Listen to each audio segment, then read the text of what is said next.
We're Mortal. That's Jerome. I'm Jerome. That's Brian. Hi. And I'm Jairo from Mortal. We're missing Jeff right now, but he's not anywhere to be found.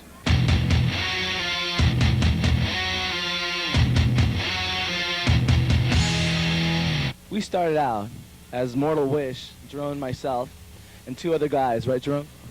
Yes. I would say so. And we're a Depeche Mode kind of type of New Order kind of band. Then Kind of techno, industrial techno. I don't know. 80s. very 80s, very old music. And the other two guys in Mortal Wish didn't quite like our guitars, and so we split and formed. Mortal. Actually, we took out the Wish. It was Mortal Wish now. It's just Mortal. Since the Wish was the iffy part about the whole thing, we decided to do that. Right, Brian? Yes.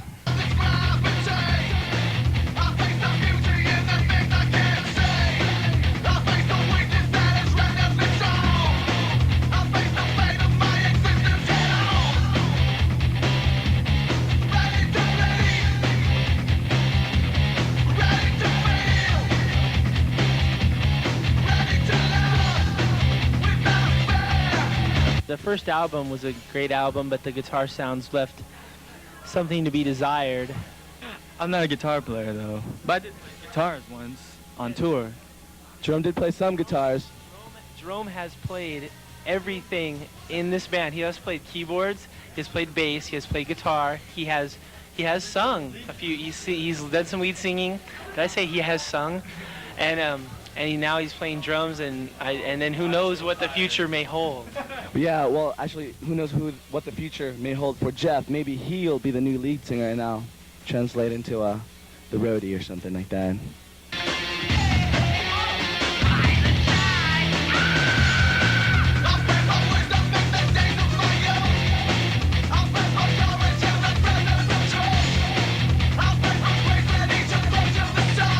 I guess we set out to write music that we wanted to hear, and I guess when you're doing that, you tend to obviously put your personality into it more than you think that you do. You know, we in earnest did want to write some pop songs, you know, that we wanted to hear the way we wanted it done, and I think we accomplished that on Lucis, and then we got tagged with the industrial thing because obviously it was the easiest way to classify us at first, and which is really cool. But then there's bands like Circle of Dust and Brainchild, you know, Generation or Under Midnight, that you know, given that tag, they deliver, you know, the industrial thing, and so I guess now we're just red-headed stepchildren, and we don't really want. It's happy dance metal. Yeah, it's heavy. It's kind of heavy dance. But happy. It's happy. It's not angry. It's happy. Yeah. In fact, it's gonna get even happier. I think the music is gonna. In fact, I know, because we're writing it, that the music is gonna be heavier. You know, a lot more guitars.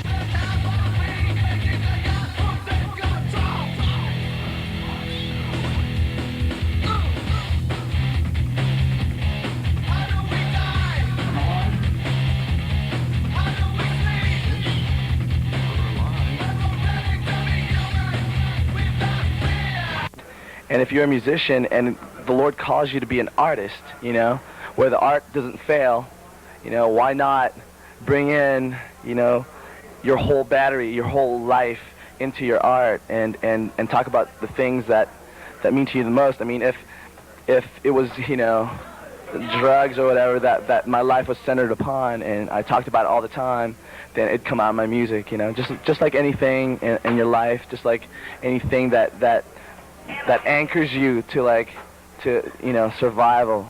If you're an artist, whether you're a Christian or not, what you know is what's going to come through in your art. Like a perfect example is Henry Rollins from the Rollins Band, used to be in Black Flag.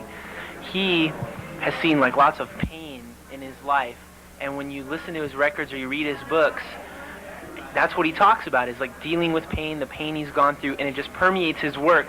Even when he's not directly speaking about, oh, I'm in pain or whatever, it's just like the way he deals with problems that you can tell it's someone who's dealt with an immense amount of pain. Well, if you're a Christian, even if you don't say God or Jesus literally in every song, it's that the Christ in you, which is a big part of your life, which is something that you should know, should mean more to you than anything, what the sacrifice Christ made for you, is going to permeate your work as an artist. And that's why, I mean, if we're being true to ourselves as Christians and artists, then the focus has to be on Christ. It's not going to be able to be helped, I think. And if it does get help, then this is the last interview that they'll ever have or will ever have, you know. So, well, I know it's been a good guideline for us to make sure we seek God first and everything. I mean, it's like really easily said, because but it's actually a lot more involved than that. Seeking God first and everything means that you're consciously striving to like take those steps closer to the Holy of Holies, you know, being in His presence. And if that means like through pain or through hardship or being in debt, I don't know why we're doing a video.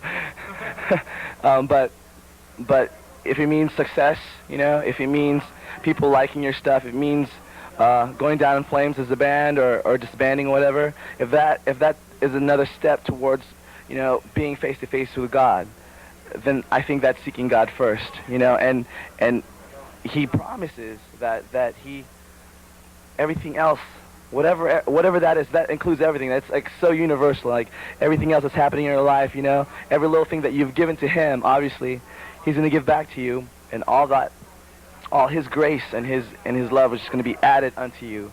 I mean, you could have success and have given everything to God, and God adds more, because He says, and all these things, you know, and everything else will be added unto you, and you're going to have, you're just going to live life just that much more abundantly, and that with a robust affirmation of life. Yes. Well said. Well, that's what Mortal's about, so if there's any more, then come and talk to us or something.